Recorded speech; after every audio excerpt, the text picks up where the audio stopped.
Shalom Bapak Ibu Saudaraku yang dikasihi Tuhan. Semangat sukacita saya rasakan dan berharap ini juga dirasakan oleh Bapak Ibu Saudara dimanapun Saudara berada. Hari ini sebelum kita akan berdoa bersama-sama, kita akan merenungkan bagian firman Tuhan. Bagaimana kita sebagai orang-orang percaya menjadikan doa sebagai gaya hidup kita sekalian. Gaya hidup apa sih? Kita sering melihat, gayanya seperti ini, gayanya seperti seorang ningrat, gayanya seperti seorang pemimpin, gayanya seperti ini. Tapi sebenarnya apakah gaya hidup itu? Dalam Kamus Besar Bahasa Indonesia, dikatakan gaya hidup adalah gambaran dari tingkah laku seseorang. Dia bisa pola, dia bisa cara hidup, aktivitasnya, dan ketertarikan seseorang kepada sesuatu yang membuat dia hidup dan memiliki ciri khas. Saat saya dan saudara melihat ini, kita dikenalkan.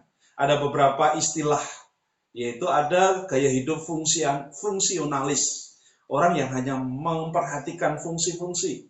Ada yang futurers, ada yang aspirers, ada yang eksperimentalis, pengalaman. Ada yang majority, secara umum, dia suka melihat secara umum. Ada yang secara sustain, secara makna. Kemudian ada yang semua dilihat dengan golden years, dengan tahun-tahun yang luar biasa. Orang mengukur dari opini, dari sikap, dari keadaan-keadaan. Dan gaya hidup inilah yang sering ditetapkan oleh orang kepada orang lain.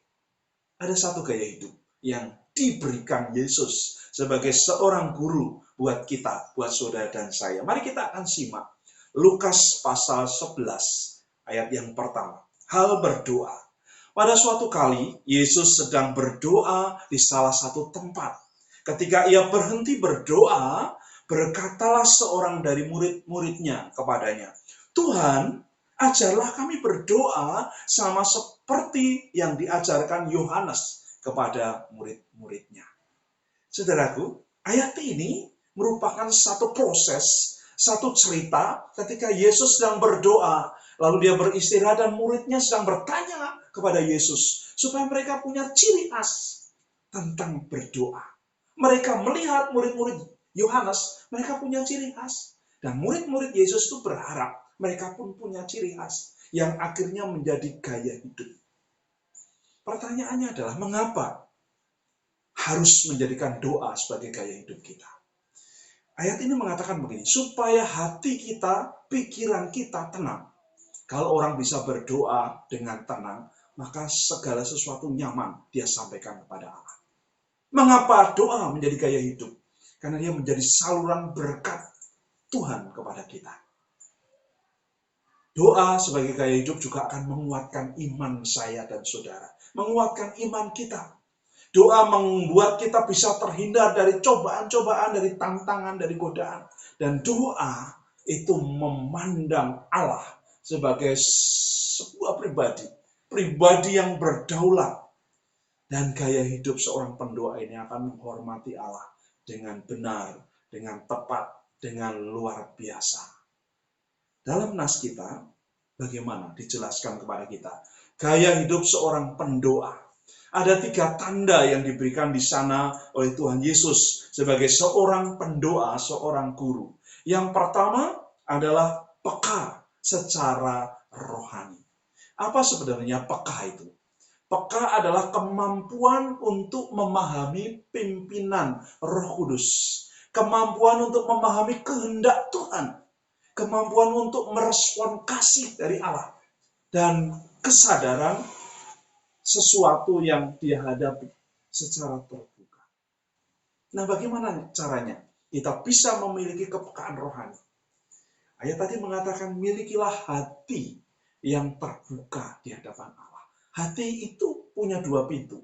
Pintu depan dan pintu belakang. Pintu depan adalah pintu roh Allah yang kita bisa buka, bisa kita tutup. Tapi pintu belakang itu adalah pintu roh kita. Kita pun bisa buka dan kita bisa tutup. Banyak orang membuka 2 pintu bersamaan. Sehingga ketika roh Allah masuk, roh saat itu juga roh Allah hanya lewat saja. Tuhan berkata, hati yang terbuka di hadapan Allah adalah cara yang paling sederhana kita mengalami kepekaan terhadap Tuhan. Orang yang peka artinya dia berpaut penuh.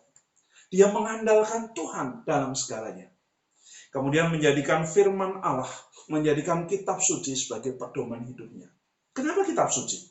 Karena di dalam kitab suci itulah terdapat suara Tuhan, terhadap firman Tuhan, makanan rohani, menjadi perisai iman buat kita. Menolong saudara dan saya, kita tetap tegak berdiri dan menuntun perjalanan iman kita. Dalam Filipi pasal 2 ayat yang kelima. Di sana dikatakan, mari kita taruh pikiran kita, taruh perasaan kita kepada Tuhan Yesus yang sebagai seorang Tuhan, sebagai seorang Raja, tapi dia mengosongkan dirinya dan turun mengambil rupa seorang hamba.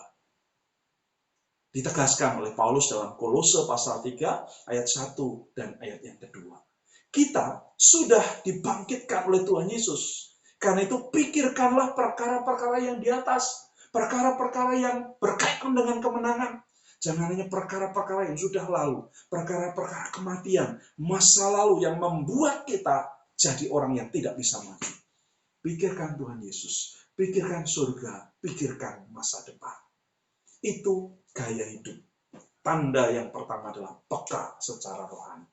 Lalu tanda yang kedua, apa yang Tuhan katakan di dalam Lukas pasal yang 11 ayat yang 1 tadi. Yaitu orang yang berjalan di dalam kehendak Allah. Tandanya, kalau saudara berjalan, ada yang disebut dengan jalan santai. Ada yang disebut dengan jalan normal. Ada yang disebut dengan jalan cepat. Lalu kalau jalan cepat sekali, namanya lari. Nah, sering Allah membawa kita dalam jalan santai. Kita diajak menikmati. Tapi seringkali Allah mengajak kita berlari untuk mengejar panggilan surgawi kita. Kalau sudah tidak seperti itu, kita ketinggalan. Orang yang berjalan di dalam kehendak Allah, dia akan menyiapkan dirinya untuk siap dikoreksi oleh orang lain. Untuk siap dikoreksi oleh Tuhan Allah. Supaya hidupnya semakin hari semakin baik, semakin maju, semakin meningkat, dan akhirnya mengalami persekutuan yang luar biasa bersama dengan Tuhan. Orang yang berjalan di dalam kehendak Allah, dia mau mengakui keberadaan Allah. Allah di surga, tetapi juga memilih tempat di hatinya. Dia akan taat kepada Allah yang sudah menyatu dengan dirinya. Dia yakini otoritasnya, dia hormati otoritasnya, dan berjalan dalam otoritas Allah. Dalam surat 2 Korintus pasal 13 ayat 3-5. Tuhan Yesus Kristus hidup karena kuasa Allah. Dan hidup Yesus itu sudah diberikan kepada saudara dan saya. Karena itu ujilah dirimu. Apakah kamu betul-betul tegak di dalam iman kamu dan berjalan melewati perjalanan hidupmu hari-hari ini.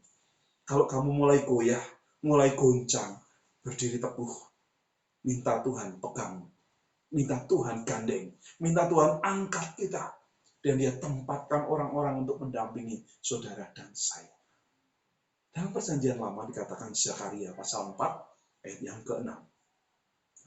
Bukan dengan keperkasaan, bukan dengan kekuatan, tapi dengan roh Tuhan.